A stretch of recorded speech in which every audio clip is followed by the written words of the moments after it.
Order! Order! You are an incorrigible delinquent at times.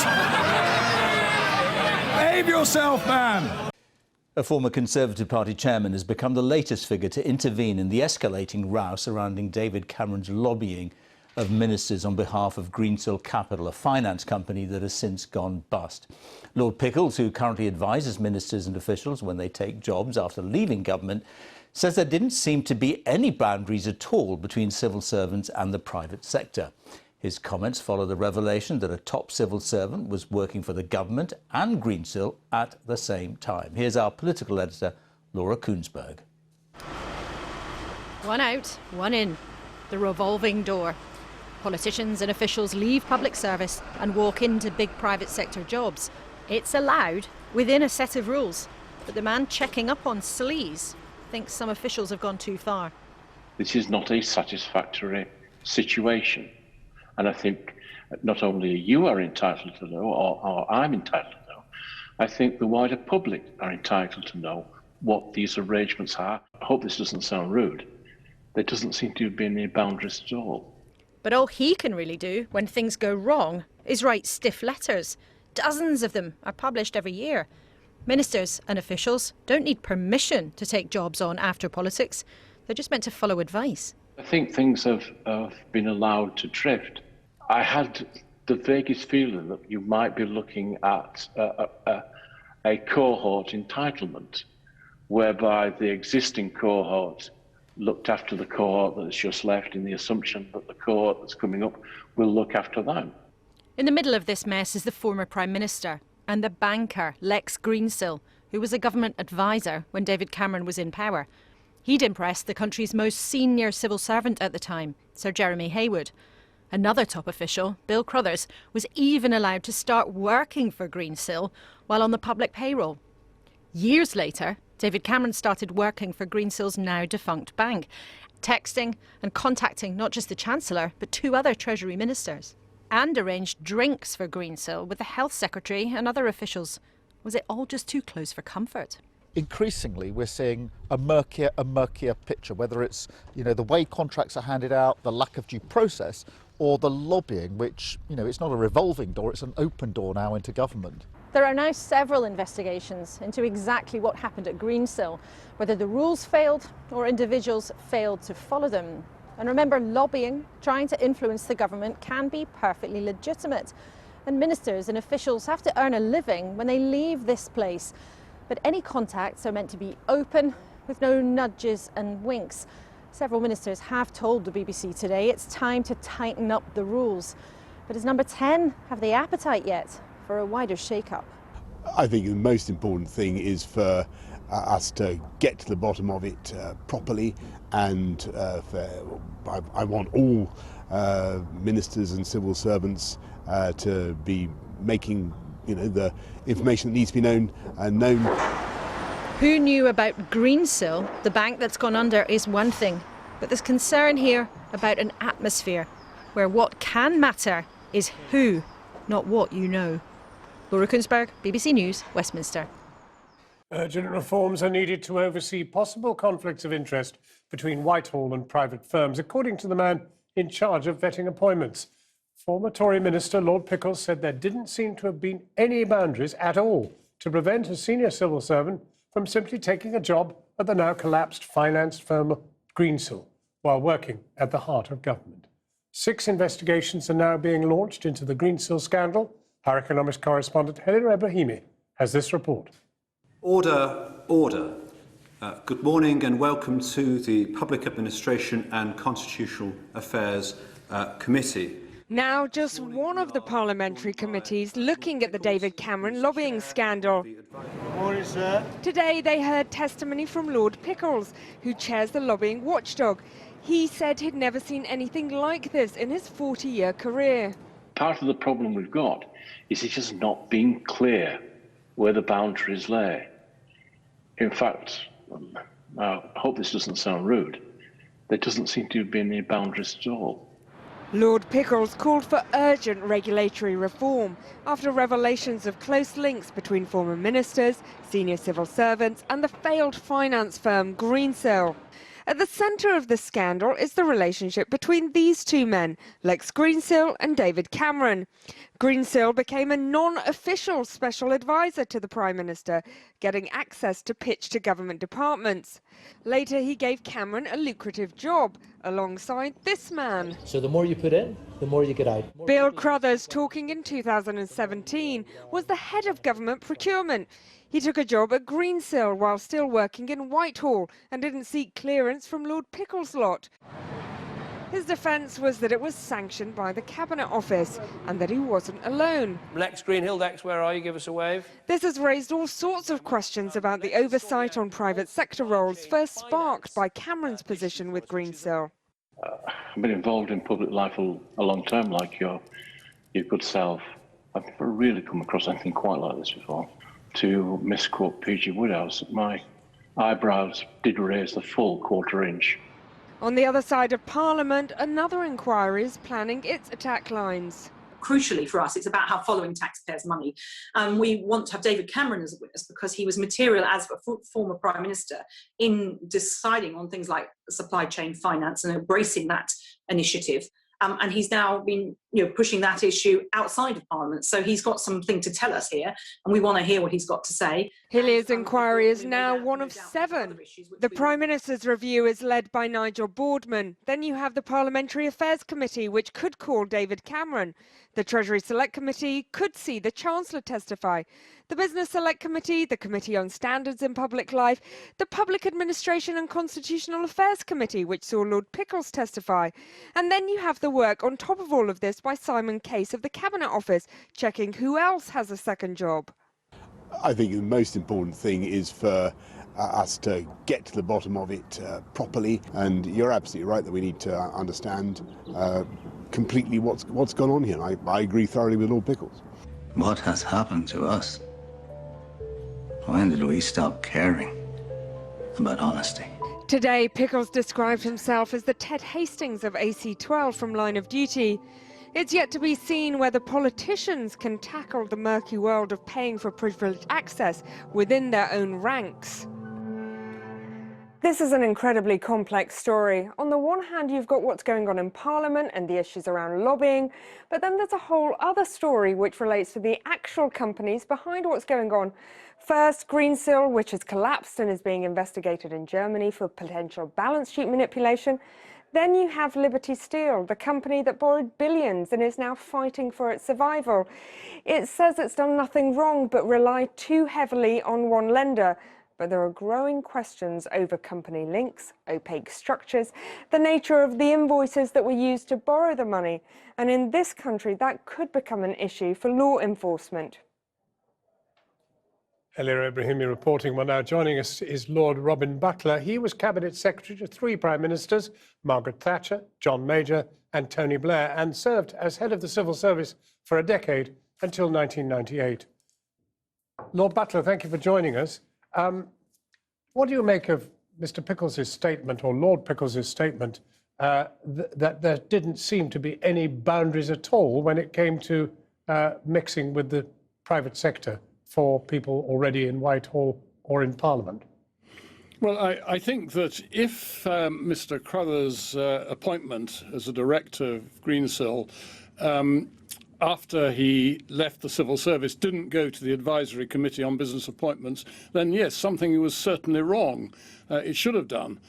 Now, it's suggested that that's because he was working for them before while he was a civil servant. Well, I don't think that provides any reason at all. Of course, I do just want to make the point that there has for a long time been a scheme for civil servants to join the subsidiary boards of companies as a way of widening their experience. Not the main boards, because then they would have responsibility for what the companies did and there'd be a conflict of interest, and not receiving any emoluments or stipulations. So the fact that a civil servant is, with permission, serving on the subsidiary board of a company isn't completely surprising, but what happened in this case seems to have gone well beyond that. Well, now, I mean, for example, I think you yourself went on to be director of a bank. Were you ever tempted to lobby former colleagues in Whitehall? No, and I was never asked to do it. I imagine the bank employed me for what I knew, not for whom I knew. What's your feeling about David Cameron lobbying former cabinet ministers after he left Downing Street? Well, I think it's really, as he has said, the rules of procedure for ministers, David Cameron's no longer, of course, covered by that, but they say that ministers have got not only to avoid a conflict of interest, but avoid the appearance of a conflict of interest. And that's a very good criterion. And I think because of the way in which David Cameron conducted his lobbying, there was an appearance of a conflict of interest. But let's be candid. I mean, either there is a real problem today and there always has been, or there's no problem today and it never has been. Well, you were. So in those days when you were, did you spot this failure to keep people clean? Well, I think there was criticism of politicians and civil servants after their retirement joining companies, and that's why the Advisory Committee on Business Appointments was set up. Now, I mean, it's suggested that perhaps they should have compulsory powers. They're only advisory as things are. But in my case, and I think in the case of my contemporaries, you would always accept their advice for the sake of your own reputation. And also the companies that you joined, if that's what you did, themselves would insist on that for their reputation. From what you know, do you feel it wise to have a major investigation into all this and sort out the rules? Yes, I do. I think it's time that it was looked at. You know, these things always should be looked at from time to time. And here, some very strange things seem to have happened. So more than looked at, perhaps changed? Yes. I mean, if there was a loophole through which Mr. Crothers didn't need the opinion of the Advisory Committee on Business Appointments because he'd already been working on the board of Greensill, then that's a loophole and that should be closed. Lord Butler, thank you very much indeed for joining us. Well, joining us now from Norfolk is John McDonnell, MP, former Shadow Chancellor, and now on the committee investigating lobbying and appointments that questioned Lord Pickles today. Now, John McDonnell, thank you for joining us. Keir Starmer calls this Tory sleaze, and doesn't the record reveal that Labour too had its issues with the private sector, not least in the Blair period on cash for honours? Yes, there were issues, but we have to address the issues now because, exactly as Robin Butler has just said, a Committee on Standards in Public Life was set up to address a number of these issues, set up procedures to tackle it and make sure that we have procedures which would keep people, well, on the straight and narrow. And what we're finding now is that these procedures are being ignored, and actually also that some of these procedures, for example, the ACABA, the Advisory Committee on Business Appointments, it has no real sanction, no real teeth. It's not even a statutory body. So we're now finding not only are they ignored, but actually a number of the procedures that were put in place are not effective. And that's why Robert Butler's right. We need a proper review, we need urgent reform, and we need these procedures in place, because what happens is if we don't address this now, people just lose confidence in the probity and good standing of government, and that's ministers and civil servants. This is essential to our democracy, that we achieve these reforms. Surely the shocking thing is that this revelation today seems to suggest that this has been going on for years under all sorts of regimes and nothing's been done about it, and it's simply got worse. Well, there's been there's some reforms introduced, but they've been ignored or actually seem to be ineffective. What's been coming out over the last few days is shocking. I'm staggered by it. A Prime Minister who knew the rules, knew what he was doing, and I believe undertook inappropriate behaviour, to say the least. Well, but then in addition to that, we have... But there's another element to this, because it isn't just the politicians. It does seem that the civil service itself has been compromised. Yeah. And we were told what a wonderfully clean civil service we had and what a great structure we had for sorting all these things out. It's quite clear things have gone badly wrong. I'm sure there are hundreds of thousands of civil servants who'll be equally aghast at what they're seeing at the moment at the senior civil service level.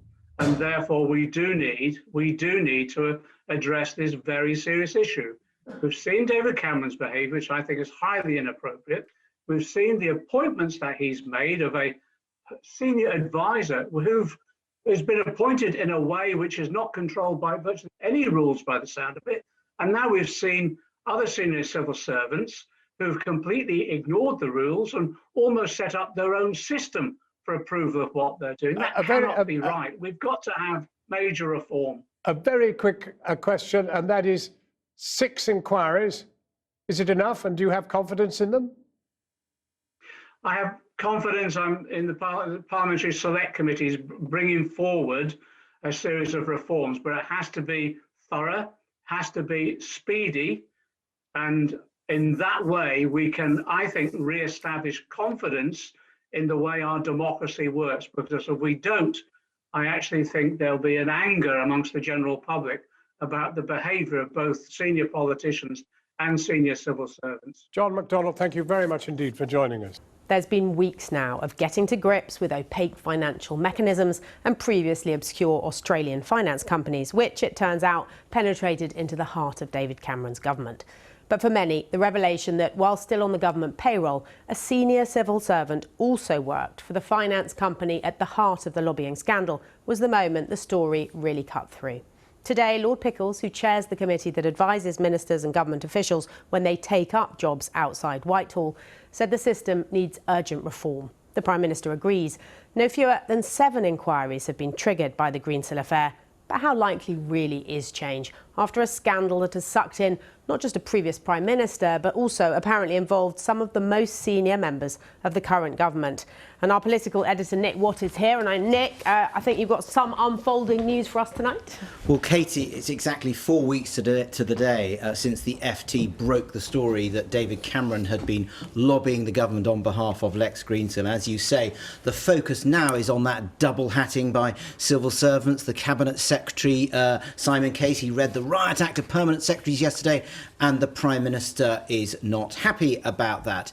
But interestingly, a development tonight, which is in February, the Sunday Times reported that Lord Udny Lister, who's been a senior advisor to the Prime Minister, maintained some business interests whilst he was in Downing Street. He was an executive board member of one property company and an advisor to another. And tonight, the Labour Party is saying that only this week, the Prime Minister said he was shocked to learn that a senior civil servant was working for Greensill while still in government, and it turns out that one of his senior advisors and friends is on the payroll of 2 property companies. And Rachel Reeves, who's the Shadow Cabinet Office Minister who's been on the lead on all of this for Labour, this is what she says. This is yet another example of the cronyism and sleaze that is engulfing this Conservative government. It's imperative, she added, that there's a proper investigation into this scandal and to end the culture of cash for access. Now, Downing Street are saying tonight what they said back in February about Lord Udny Lister, who's now actually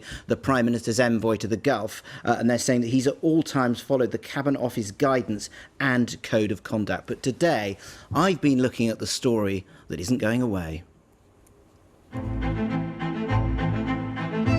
In and out, a mixing of 2 very different worlds, sometimes even a revolving door, as the bowler hats of Whitehall, plus retired politicians, merge with the pinstripes of commerce.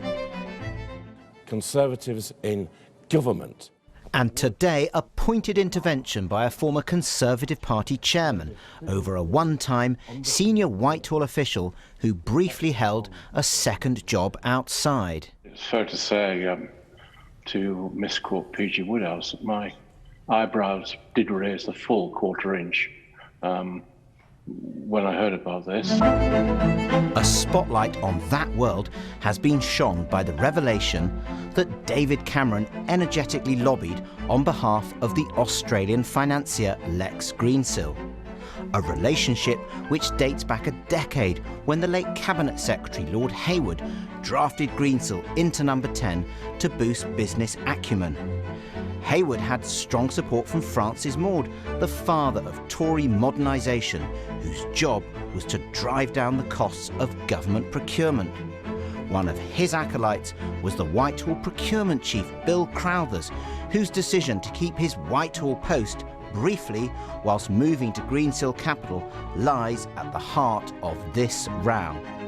All that experience has proved lucrative for Crowthers and for Maude, who joined forces with his former special advisor Baroness Finn to form a business which advises governments around the world. And so to today's Downing Street, where Finn works as Deputy Chief of Staff, and Lord Udny Lister, the Prime Minister's envoy to the Gulf, who maintained some business interests when he arrived in Downing Street. This whole affair kicked off with the revelation of David Cameron's lobbying, and he believes he will eventually emerge unscathed. Tony Blair was interviewed by police in Number 10 during the Cash for Honours scandal, one ally told me, and this is nothing like that. But the friend did say that the former Prime Minister is feeling bruised. In government circles, there's a belief that Boris Johnson acted in time, even if the inquiry is uncomfortable for his former rival. But this affair has now been dragging on for a month, an eternity in the political world, and more senior people are being pulled in. Well, I know everyone's getting very excited about David Cameron, but really that's a diversion. I think the real story is how we manage conflicts of interest within Whitehall departments and the Cabinet Office specifically.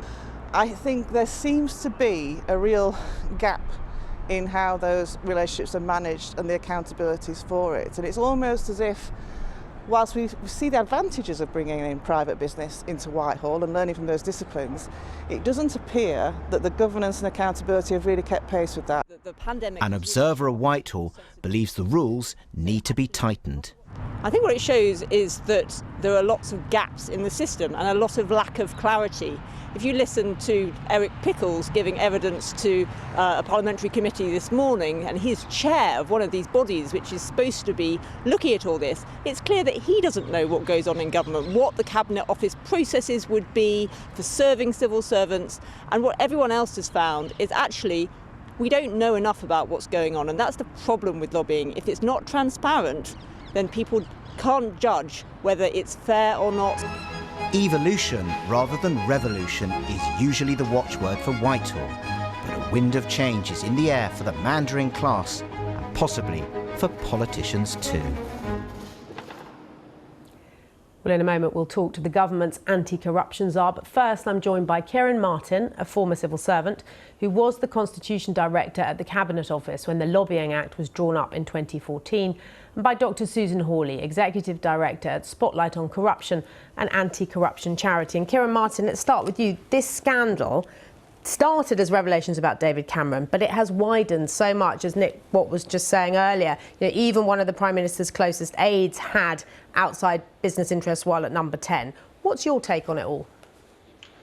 Well, I think there are a number of legitimate concerns, serious concerns, and two improvements that I think the government should think very seriously about. One is to review the legislation on lobbying. This did start as a lobbying scandal, and I think the Lobbying Act that was passed by Parliament in 2014 is a really poor piece of legislation. The coalition that passed it did some very good things, but this was lowest common denominator coalition politics. It was a Liberal Democrat requirement to get some constitutional reform through. There was no enthusiasm on the Conservative side. They saw it as overly regulatory. So it did the minimum possible, and it excluded, for example, in-house lobbyists, which is why Mr Cameron was not covered by it. So I think the lobbying side of this should not be forgotten.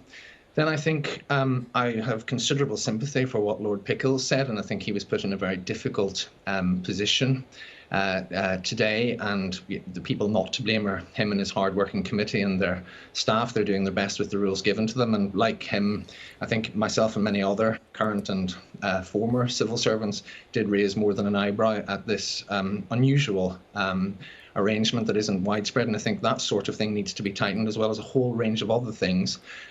In the business appointments rules for former civil servants and former ministers. I do think that the bulk of the concern relates to activity in the past. I mean, there's no evidence that the current government, for whom I do not speak, and I'm perfectly happy to criticise when they deserve it, I do think the current government does not seem to have taken any decisions as a result of this lobbying and so forth. So I think as things stand, on the evidence we have now, there's actually an opportunity for this government, without incurring much harm on itself, to actually fix these rules, perhaps trying to get some cross-party consensus, perhaps getting a body like the Committee on Standards in Public Life to have a look, once we get the factual investigations out of the way, as to what a better regulatory framework would look like. And I take your point about the Lobbying Act and it being a sort of Lib Dem-driven act, but it was pitched by David Cameron as his attempt to sort this out. He made speeches along those lines.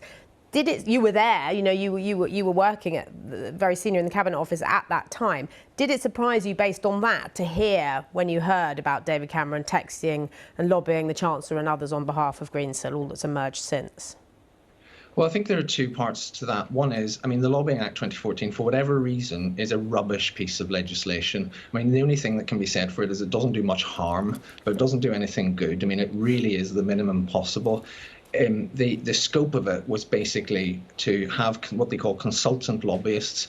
In fact, it was nicknamed at the time the Bell Pottinger Bill, because it was just to make Bell Pottinger, who had been exposed in a long-forgotten scandal in 2011, where some journalists pretended to be the Uzbek government and claimed to have access to government. It was just to cover that scenario. It did nothing else.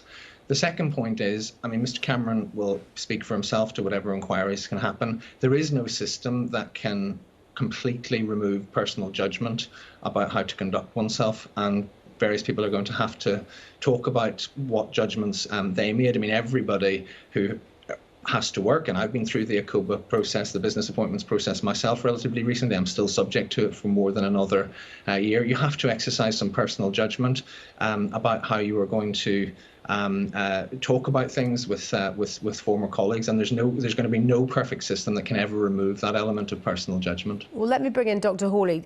Susan Hawley, what did you think when you found out that Bill Crowther's senior civil servant was being paid by the taxpayer and at least one outside company at the same time? Well, I've been working on corruption for 20 years and I was genuinely shocked by that. And it seemed as if the Greensill scandal just grew. Every hour there's a new dimension and a new scandal emerging with a different angle to it. And I think although this is a crisis, I think it's also a once-in-a-generation opportunity, as Kieran was saying, to actually grab the nettle and really put in place some proper reforms so that we're not facing this situation again in a decade. We don't want half measures like the Lobbying Act was. Actually Cameron, in his 2010 speech, when he foresaw this scandal effectively, he saw the problem, but he wasn't brave enough to come up with a solution.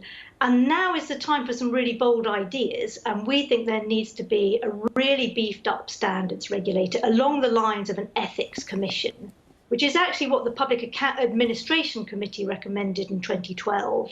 And that would put bodies like ACOBA on a statutory footing. It would give them teeth, because at the moment, as it's been called by Parliament, a toothless regulator. And we need to see, as Kieran said, much stronger lobbying laws, far, far greater transparency about who's meeting who and about what. And we need to do really bold things like putting the ministerial code on a statutory footing, because this is about what kind of Britain we want to be. Do we want to be seen as a chumocracy or a crony state? I don't think any of us want to be in that situation. We've got to get our house in order. And do you think that will happen? Do you think, we've had scandals in the past and there have been, what looks in hindsight like tinkering. Is this a moment that will lead to real change, or will we just get more tinkering, do you think? I think that is up to the people in the Conservative Party and the government, whether they're going to take this opportunity so that actually, as global Britain, we can project ourselves as a modern democracy that really has the checks in place that hold politicians to account and prevents wrongdoing. And I think the bottom line is everyone knows we desperately need to restore faith in politicians. In 2019, the Hansard Society found that 72% of people think that the system of governance in the country needs a great deal of improvement. And the public need to know, they have a right to know that decisions are being taken in the public interest, not in the interest of some party donor, some private industry body, or with an eye to the personal gain of the politician or civil servant in the future. Well, Kieran Martin, would your expectation be that more stories of the likes of Bill Crowther's will emerge, more civil servants double jobbing? I don't think so, but I can't be sure. And I think the Cabinet Secretary, Simon Case, has done the right thing by ordering an immediate audit. I suspect if my friends and former colleagues are anything to go by, there'll be an awful lot of returns about small, unpaid work for charities, being the trustees of a local village shop, school governors, and so forth. I do think it was quite an unusual arrangement. I do think that it should be covered by the ACABA rules. There are times where, there have been, one of the things that we have to be really careful about here is that, if you look at my final job in the civil service when I ran cybersecurity for the government, you have to have an excellent relationship with the private sector if you're going to succeed in that sort of thing. So we do need interchange, we do need cooperation. So I think one of the things we need to do is look really carefully. I don't think this is widespread, but the Cabinet Secretary will find out and report as to whether it is or not. I'd be very surprised if it is. What is widespread is some very good practice and cooperation in the national interest in areas like cybersecurity, healthcare, whatever it may be, between public and private sectors, where you bring in some of that expertise, where you work with that expertise on an ongoing basis, where you might second people in and share some of the time. And you can do that in a way where, as long as you're transparent about it and have clear rules about it, you can manage that conflict of interest. We can't afford the civil service to be a monastic order. I was just going to say, I'm sorry, I'm going to have to stop you there and thank you both, because I am joined now by John Penrose, the Conservative MP for Weston-super-Mare, and the Prime Minister's anti-corruption champion. And John Penrose, William Ragg, the Conservative, and thank you very much for joining us. William Ragg, the Conservative chair of the Public Administration Committee, has called David Cameron's lobbying tasteless, slapdash and unbecoming. Do you agree? Well, I desperately hope not, because I think that David Cameron has an awful lot of credits on his personal balance sheet, because after all, he was the guy who organised and hosted and originated the only so far ever global anti-corruption conference here in London in 2016. He's also the person who, and I, with respect to Kieran's comments about the shortcomings of the Lobbying Act, he actually got the Lobbying Act in place, good or bad, but there was very little in place there before. So I think it doesn't appear to work very well. Well, he will be mortified by what's happening at the moment, and I'm sure he will want to make his case and clear his name. But you are absolutely right to say it's now 7 years on. The world has changed, the world has moved on, and we now understand what works in the Lobbying Act, and there's plenty about it which does, but also, importantly, the stuff that doesn't. In fact, yesterday in Parliament, I was calling for some of the things that I think should be tightened up, should be improved, as I think both Kieran and Susan were saying. And the things that don't work, for example, are when the former Prime Minister gets in contact with the Chancellor and says, can you help me out on behalf of a company that I'm working for? Actually, what I was talking about yesterday was something broader, which is that at the moment we've got all these different sources of information, but for transparency to work properly, the sources of information have got to be understandable and you've got to be able to compare them. So, for example, you've got to be able to check the register of party donors, which is currently held by the Electoral Commission, with the with the register of members' interests in Parliament. You've got to be able to check those two against the list of who ministers have met, because then you can tell who's a lobbyist and who's not, and whose case they might be representing. And you've got to be able to do all of that and capture all the right people, because at the moment the list of who ministers meet only covers ministers and really the most senior civil servants. There's a whole slew of other people who probably ought to be included, like special political advisors, like other senior civil servants who are just below the rank of permanent secretary, who are currently left out entirely, but all of whom have influence. So there's a great deal which we now know should be tighter and could be tightened, and I think would make things immeasurably better. And as the anti-corruption czar, are you shocked that every day there are new revelations across Whitehall about senior civil servants, about ministers, and do you think there's more to come? I devoutly hope, like Kieran was saying earlier on, I devoutly hope there isn't, but what I am reassured by is that the reaction from both within Parliament, but also within Whitehall and within the government ministerial ranks as well, has been equally shocked and horrified, and there's been some pretty prompt action to say we've got to sort this out. So everybody from Boris Johnson, the Prime Minister, announcing inquiries in the last 2 days, through to several different parliamentary select committees announcing their inquiries, through to the Cabinet Secretary Simon Case announcing his questions about double jobbing. This I think is healthy because it means that we will know where the problems are if they are widespread. I hope they're not, and I think that is ultimately, if the price of freedom is eternal vigilance, that's the right and healthy reaction. We've got to know what we're facing so that we can sort it out and quickly. And isn't it all very convenient that there was pressure on David Cameron and on ministers, current ministers, and now the spotlight has apparently moved to civil servants, and the Prime Minister seems very keen to push that, when in fact one of his aides, as we were talking about just earlier with Nick Watt, Lord Udalister, he was doing very similar things when he was in number 10. I think you are vastly overstating the degree of control that any one person in government or outside it has had over the revelations that have come to light over the course of the last couple of weeks. I don't think there's no Mephistophelian genius directing the press or directing the nation's attention on this. We are turning over rocks and uncovering things, and I don't think there's anything more to it than that. John Penrose, thank you very much for joining us.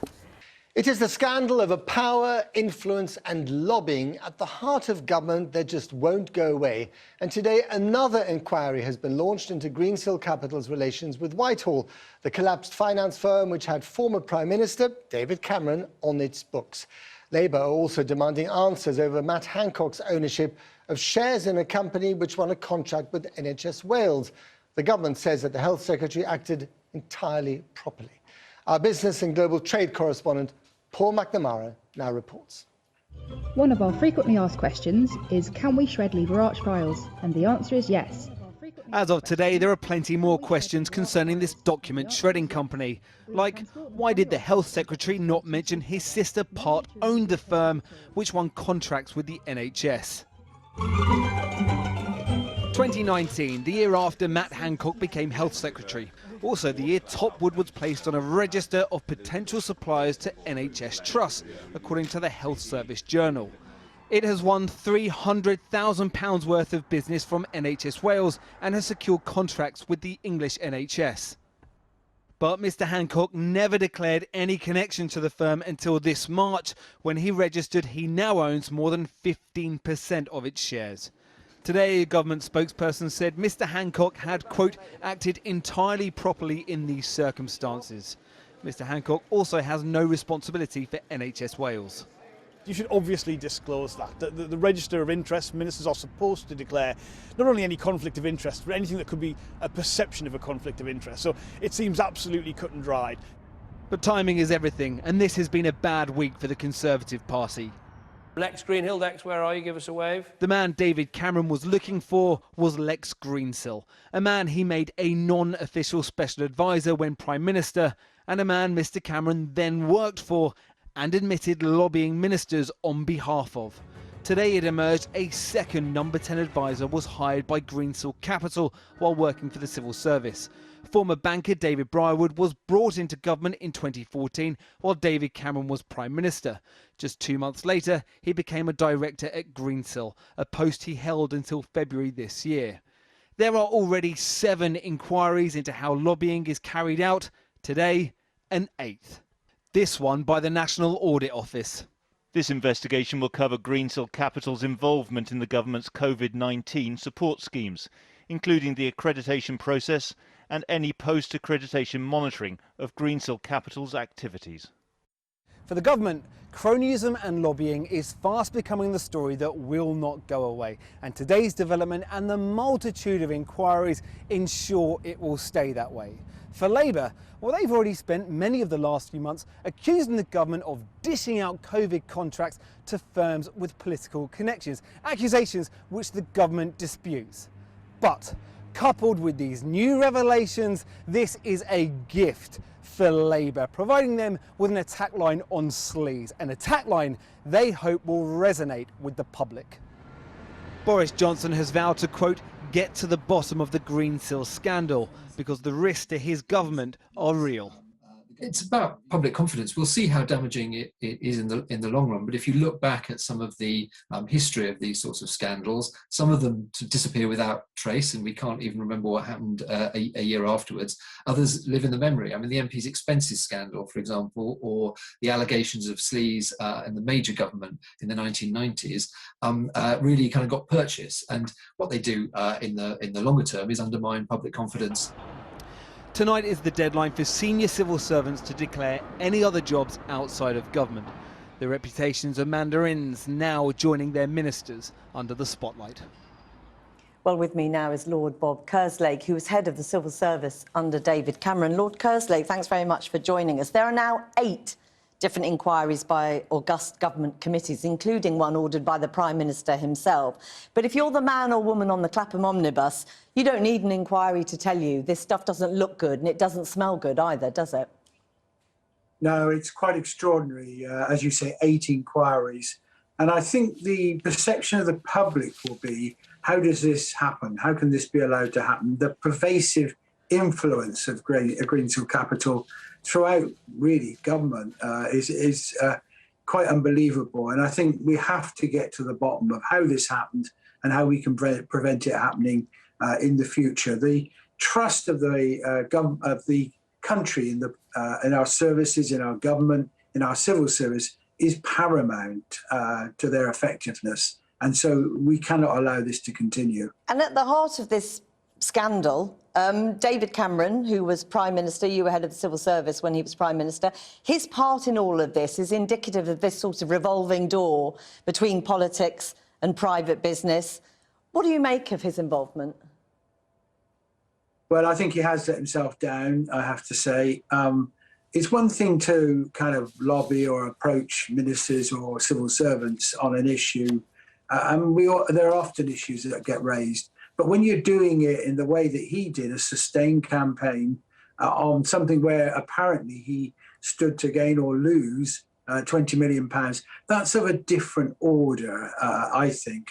And even if he was within the rules, he certainly wasn't within the Nolan principles, the things that should guide the action of everybody in public life.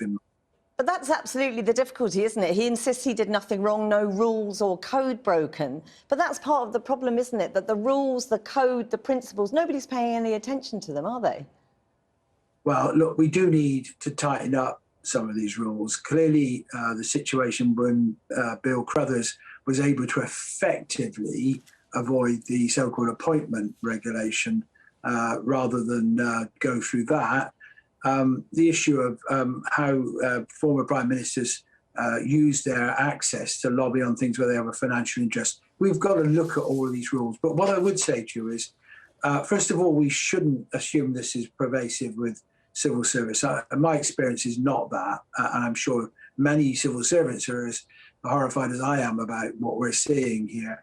Second point I'd make is, however much you redraw the rules, in the end, you can never cover every eventuality. Some of this has to be guided by what is the right thing to do. And just on exactly that point, the story today about Matt Hancock, the Health Secretary, he's declared he holds shares in a company which won business worth hundreds of thousands of pounds with the NHS in Wales. Downing Street has said it has full confidence in Mr. Hancock. Should it have? I think there's something to answer here. Clearly, the rules on declaring interest are you should do it really within a month of taking that interest. And you should do it if there's any question that it might be seen as an interest, not just whether it is an interest. And I do think there's some questions to answer. It's a different issue. There's no suggestion that he was involved in the actual awarding of contract. But the lack of transparency is a concern. Lord Kerslake, thanks very much for talking to us this evening. Thank you. It's been a week of repeated revelations about the relationship between government, civil service and some in the private sector, with new information emerging tonight about how former Prime Minister David Cameron lobbied the German government on behalf of Greensill Capital, the company run by his friend Lex Greensill. With top civil servants in charge of procurement having moonlighted for companies seeking contracts, crackdowns promised and 7 inquiries now announced, the latest a National Audit Office inquiry into Greensill. Will anything change? Who better to ask than our political panel, consisting today of Gabriel Pogrund of the Sunday Times and Alva Ray of the New Statesman. So, Gabriel, where do we go from here? Who's going to feel the political damage from this? Because it seems now that the sort of targets are on the civil service. I think that, this is generally a kind of multi-headed monster of a story. It's a financial and corporate scandal. It's a political scandal that's touching both the government.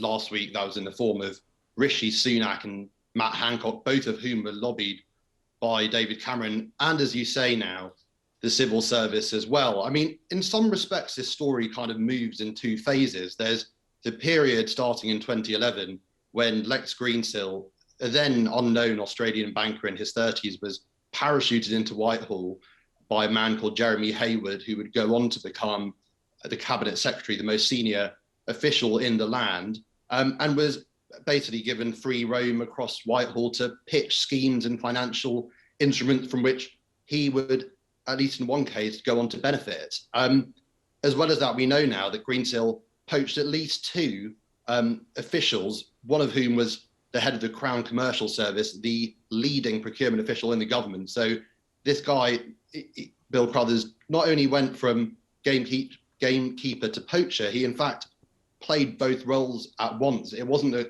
so much a case of a revolving door as him simultaneously doing this. And the Cabinet Office had previously told the Financial Times that there was no conflict of interest. In other words, nothing to see here. And I don't think anybody is believing that anymore. There are big questions asked now about not only ministers and the access they grant to this man, but also officials who we generally assume to hold a high level of propriety and care when it comes to the management of conflicts of interest. And so moving to Alva, the opposition are trying to make a lot of this in terms of pointing this towards the Conservatives in government over the past decade. But, no wrongdoing has been proven of ministers or politicians as of yet. Yeah, I think that that's Labour's big challenge, and that's the question that we don't really know the answer to yet. As Gabriel said, this story is barely one story anymore. It's a sort of multi-headed monster.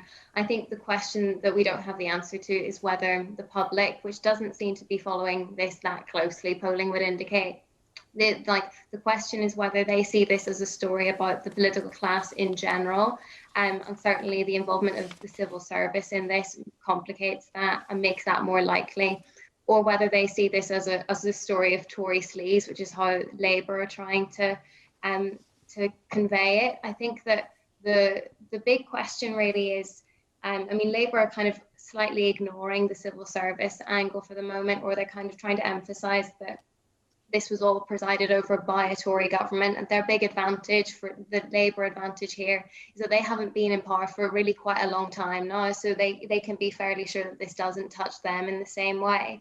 But the sort of the great success of Boris Johnson's government since he became Conservative leader has been to kind of do a bit of a shape shift and to present his Conservative Party as really an entirely new party. And he won the 2019 general election off the back of presenting his party as the party of change. What we saw in the past week in the House of Commons was kind of a continuation of that strategy of, we saw this slightly absurd parade of Conservative MPs standing up one by one to drag David Cameron, their former leader, through the mud, sort of just throw him under the bus. But I think the question there is really, I think it's a really open question whether that strategy can endure or whether that doesn't eventually damage the Conservative brand overall. Yeah, the question is there a pattern of behaviour, Gabriel? Is there something structural, systemic going on, or are these just a series of slightly unconnected events that we're hearing about?